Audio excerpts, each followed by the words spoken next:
Welcome back, Sebastian here. So time for my preview for the 2024 Abu Dhabi Grand Prix. So we're finally here, the last race of the 2024 F1 season. Longest season in F1 history is finally coming to an end. So let's get this last preview started. So, as always, first taking a look at last year's race. And last year, of course, as many Grand Prix last year were, it was of course won by Max Verstappen. Joining him on the podium last year, Charles Leclerc and George Russell. And this was one of the many Grand Prix last year where not a whole lot happened. Verstappen drove off into the distance, and there was a decent battle for the podium afterwards. But for this Grand Prix, I actually had to go up on Wikipedia and actually look what happened in this race, just because I can barely remember anything about it. But turns out that some things did actually happen. So first couple laps of the race, battle between Norris and Perez for the podium, basically just below the podium positions, and Perez got a 5-second penalty for, I think, forcing Norris off track there. Basically, he overtook him in a way that the stewards deemed was not fair. And then in the late stage of the race, of course, this was a race where Ferrari and Mercedes were battling for second in the Constructors' Championship, and Charles Leclerc, who of course ended up finishing second on the road, in a very strange twist of events, actually gave his position up to Perez as he was holding a 5-second penalty in the hopes that it would basically get Perez to finish ahead of Russell, but not behind himself. So it was a bit of interesting gamesmanship in last year's race.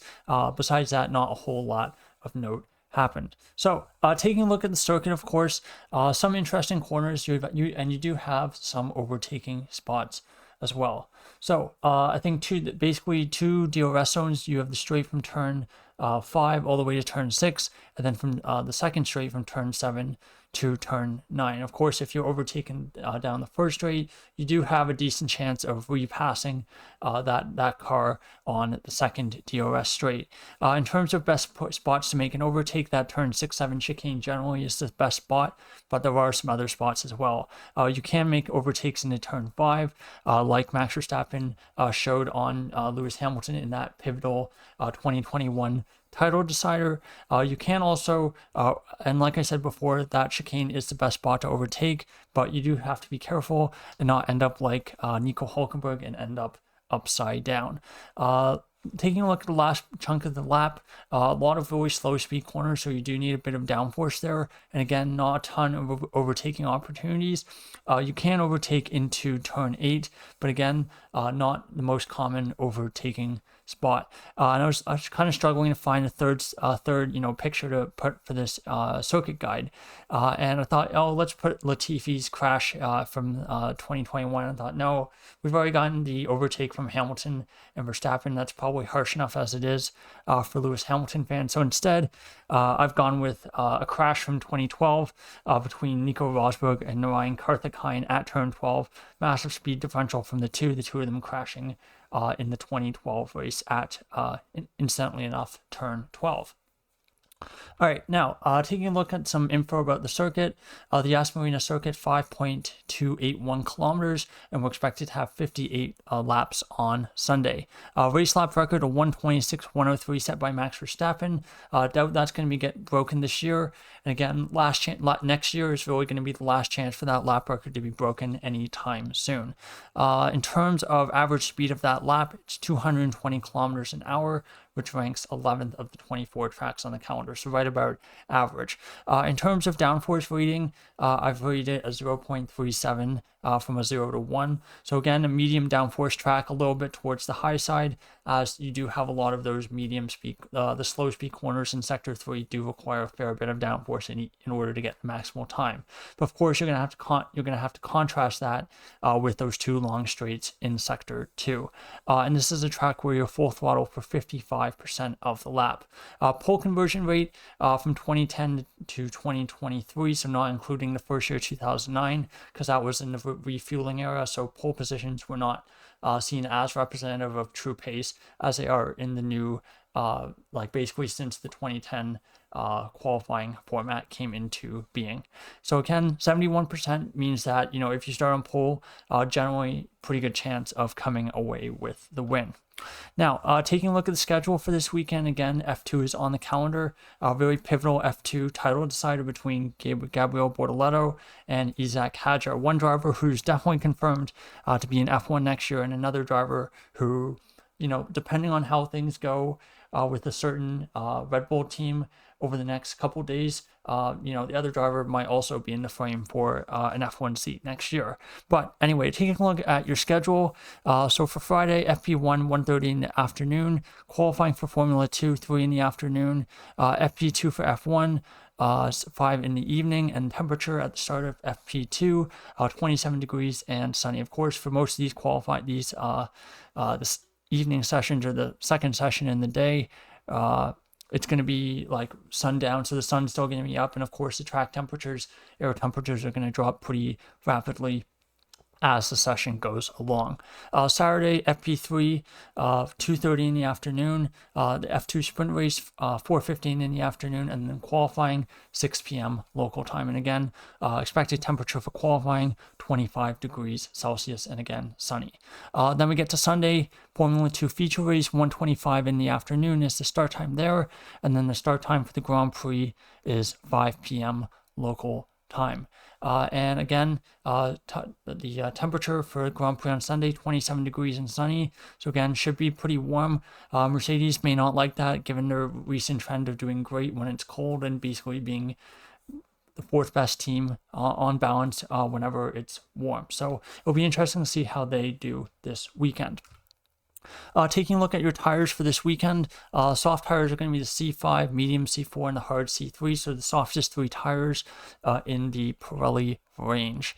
Looking at best qualifiers and worst qualifiers, mostly your standard fare, although there is one exception, and of course that is in your best qualifier, and that is Yuki Tsunoda. He has a 100% rate of out-qualifying his teammate at this track with a median qualifying gap of 0.458 seconds. Number 2, Charles Leclerc, also surprisingly at 100% with a median qualifying rate of 0.215. Number 3, McLaren driver Lando Norris, also at 100%, median qualifying gap 0.276. Now taking a look at your worst qualifiers. Worst qualifier, not a big surprise, Lance Stroll, 14%, median qualifying gap of 0.291 seconds in the positive. Number 2, Carlos Sainz, a little bit of a surprise, 22%, median qualifying gap of 0.279. But when you realize that two of his two most recent teammates are both on the in the best qualifiers list, it does make a little bit of sense there. Number 3, Alex Albon, a little bit of a surprise there, 33%, median qualifying gap 0.325. So there you go, best qualifiers and worst qualifiers for this track.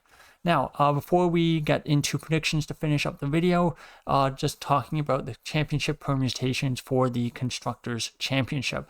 So for McLaren, going into this weekend, sitting on 640 points, first in the Constructors' Championship, and Ferrari, 619 points. So 21 points back with 44 points on offer this weekend.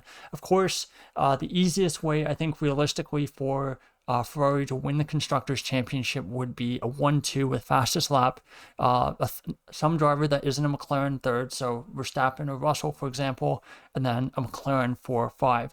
And I think given McLaren's recent form, especially given they didn't do so well in Qatar, despite the fact that that was a track that basically everyone had them locked in as the favorites, given how many high-speed corners there were, I do think there will be some questions about McLaren's pace for this race. For example, given that their mini DRS that they've used to increase their straight line speed's been banned. And also the tire trick where they basically could put water into their tires, or basically humid air into their tires, which is basically just water, to cool them down, has also been banned. So two things that I think have definitely hurt McLaren. And for this reason, I do think that there is a chance that Ferrari could jump them in the Constructors' Championship. So now going with some predictions for the last race of the 2024 F1 season. First, I'm actually going to go with a Max Verstappen win. pecking order, the last race, this race, not necessarily Vegas, but definitely in Qatar, it felt like it was closer to how things were in the early summer. So basically between Spain, Austria, Canada, that kind of time. Just with, it feels like Verstappen and Red Bull have gone back on form. It definitely feels like McLaren's definitely fallen off a bit. So I'm going to predict a Max Verstappen win. Also, given that he's won the last 4 years here and he's clearly very, very good at this track as well. Number 2, I'm going to go with Charles Leclerc, and number 3, for his last ever Ferrari race, I'm going to go with Carlos Sainz in third. So a 2-3 for Ferrari, still very good. It would depend on where McLaren finish exactly for them to win the Constructors' Championship. So again, with this hypothetical scenario where my predictions are actually right, spoiler alert, they're never right. Let's see. So Leclerc 18 points, Sainz 15 points. That's 28 plus 5, so 33 points, and they need a 21-point deficit. So that means that's 12 points. Yeah, let's see. So that means McLaren would have to score like 11 points or less. So you're looking at like a 7th place, an 8th place, and a fastest lap. Basically, is what McLaren are going to have to do, which I think pretty unlikely. So again, like I said before, most realistic scenario for Ferrari to win the Constructors' Championship, a 1-2 fastest lap, and some other driver like Verstappen or Russell being in third. And that should, I think, give enough of a barrier for Ferrari to be able to win the Constructors' Championship in that scenario. Anyway, there's my preview for the 2024 Abu Dhabi Grand Prix. Thank you so much for watching. I'll of course be following all the coverage, following all the sessions, qualifying sprint race for F2, etc., and of course qualifying in the Grand Prix for the main F1 race itself. So anyway, thank you so much for watching, and goodbye.